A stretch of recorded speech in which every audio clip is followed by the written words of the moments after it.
Assalamualaikum warahmatullahi wabarakatuh. Perkenalkan, nama saya Reski Delvi Tradha dari kelas 4A dengan NPM 24351073. Ingin sedikit mempresentasikan tentang perbandingan 5 model SDLC yang populer. Untuk mengenal pendekatan terbaik adalah untuk pengembangan perangkat lunak modern. Sebenarnya apa itu SDLC dan mengapa penting bagi teknologi? Software Development Life Cycle adalah kerangka kerja sistematis yang mengatur seluruh proses pengembangan perangkat lunak, mulai dari konseptualisasi hingga peluncuran dan pemeliharaan. Model ini membantu tim pengelola kompleksitas proyek, memastikan kualitas produk, dan mengendalikan biaya serta waktu pengembangan. SDLC sangat penting karena memberikan struktur yang jelas untuk kolaborasi tim, mendefinisikan milestone dan deliverables, serta memastikan bahwa produk akhir memenuhi kebutuhan bisnis dan ekspektasi pengguna. Dengan memilih model yang tepat, organisasi dapat meningkatkan efisiensi, mengurangi resiko kegagalan produk, dan menghasilkan perangkat lunak yang lebih berkualitas. Nah, kita masuk pada model yang pertama, yaitu waterfall, klasik dan terstruktur. Yang pertama, requirement analysis, pengumpulan dan dokumentasi kebutuhan lengkap sebelum memulai. Yang kedua, sistem desain, perancangan arsitektur sistem secara menyeluruh. Yang ketiga, implementation, pengkodean dan pengembangan fitur sesuai desain. Yang keempat, testing dan development, pengujian menyeluruh dan peluncuran ke produksi. Kelebihan dari model pertama ini yang waterfall adalah strukturnya jelas dan mudah dipahami, dokumentasinya lengkap dan sesuai untuk proyek dengan kebutuhan yang stabil. Yang keempat itu manajemen resiko terprediksi.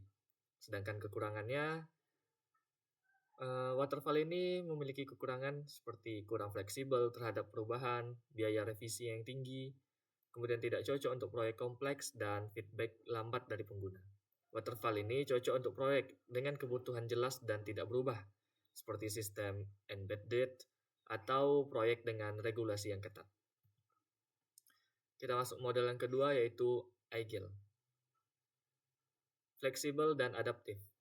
Yang pertama itu Agile memiliki planning atau mendefinisikan backlog dan sprint goals.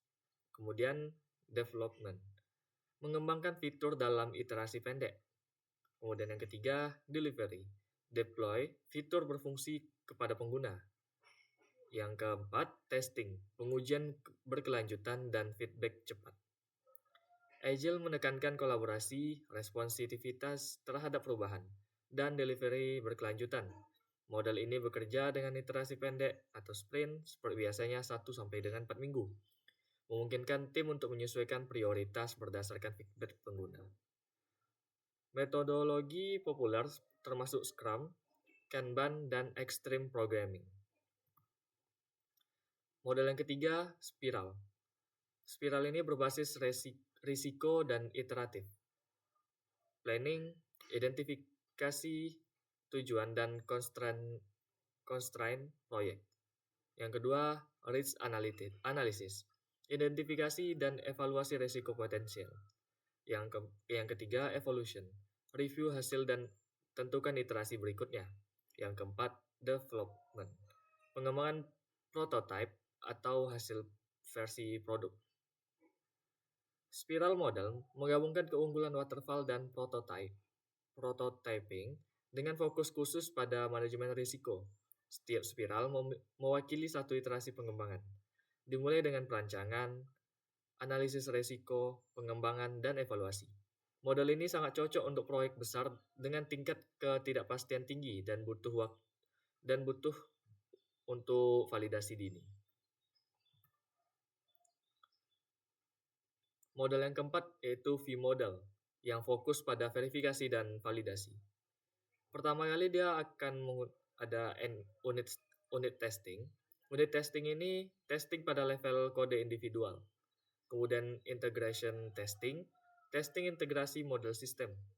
Kemudian yang ketiga sistem testing, testing sistem secara keseluruhan. Yang keempat acceptance testing, validasi dengan pengguna akhir. V-model adalah evolusi dari waterfall yang menekankan parallel development dan testing. Setiap fase pengembangan memiliki fase testing yang sesuai. Memastikan kualitas terjaga sejak awal, model ini sangat efektif untuk sistem krisis seperti medical devices, aerospace, dan sistem finansial yang memerlukan validasi ketat. Model yang kelima itu adalah DevOps, integrasi, pengembangan, dan operasi. Yang pertama ada develop, penulisan kode dan fitur baru. Yang kedua build, integrasi dan kompilasi otomatis. Yang ketiga testing otomatis menyeluruh. Yang keempat deployment ke produksi. Yang kelima monitor, pemantauan dan feedback. DevOps bukan sekedar model SDLC, tetapi filosofi dan budaya kerja yang menghilangkan silo antar tim. Development dan operasi. Dengan menggunakan automation, CI atau CD pipelines, dan monitoring real-time, DevOps memungkinkan deployment berkali-kali sehari dengan kepercayaan tinggi. Tools populer termasuk Jenkins, Docker, Kubernetes, dan GitLab. Nah, berikut ini ada perbandingan 5 model SDLC. Yang pertama itu fleksibilitas. Waterfall itu fleksibilitasnya rendah, sedangkan Agile sangat tinggi, kemudian spiral tinggi, V-model rendah, dan DevOps tinggi. Kemudian kriteria struktur, Waterfall sangat terstruktur, Agile fleksibel, spiral terstruktur, V-model sangat terstruktur, DevOps terstruktur. Kemudian resikonya, Waterfall itu memiliki resiko yang rendah, sedangkan Waterfall memiliki resiko yang sedang, sedangkan Agile rendah, spiral sangat rendah, V-model sangat rendah, dan DevOps rendah. Yang kemudian kecepatan delivery. Waterfall memiliki kecepatan delivery yang lambat, Agile cepat, spiral sedang, kemudian V-model lambat, dan DevOps sangat cepat. Yang berikutnya kompleksitas. Waterfall memiliki kompleksitas yang sederhana, Agile sedang, spiral tinggi, V-model tinggi, dan DevOps tinggi juga. Kemudian yang terakhir biaya. Waterfall memiliki biaya yang murah, sedangkan Agile sedang, spiral mahal, V-model mahal, dan DevOps sedang. Setiap model memiliki keunggulan unik tergantung pada konteks proyek, tim, dan kebutuhan bisnis. Kesimpulan dan rekomendasi. Pilihlah Waterfall jika kebutuhannya jelas, tidak berubah, dan proyek sederhana dengan dokumentasi ketat. Pilihlah Agile jika kebutuhan berubah-ubah, perlu feedback cepat, dan kolaborasi intensif dengan stakeholder. Kemudian pilihlah Spiral jika proyek besar dengan resiko tinggi dan memerlukan prototyping yang bertahap. Pilihlah V-model jika sistem kritis dengan regulasi ketat dan kebutuhan validasi yang menyeluruh. Kemudian yang terakhir, pilihlah DevOps jika perlu deployment yang cepat, otomatis, dan integrasi development dengan operation.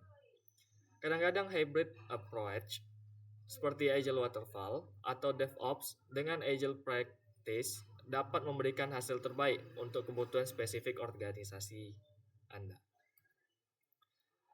Nah, memilih model SDLC yang tepat adalah keputusan strategis yang akan mempengaruhi kesuksesan proyek pengembangan perangkat lunak kita. Pertimbangkan dengan cermat kebutuhan seperti kebutuhan tim dan tujuan bisnis sebelum membuat keputusan. Mungkin cukup sekian yang dapat saya sampaikan. Lebih dan kurang saya mohon maaf apabila ada kesalahan kata. Saya mohon maaf. Mungkin cukup sekian. Wabillahi taufiq wal hidayah. Wassalamualaikum warahmatullahi wabarakatuh.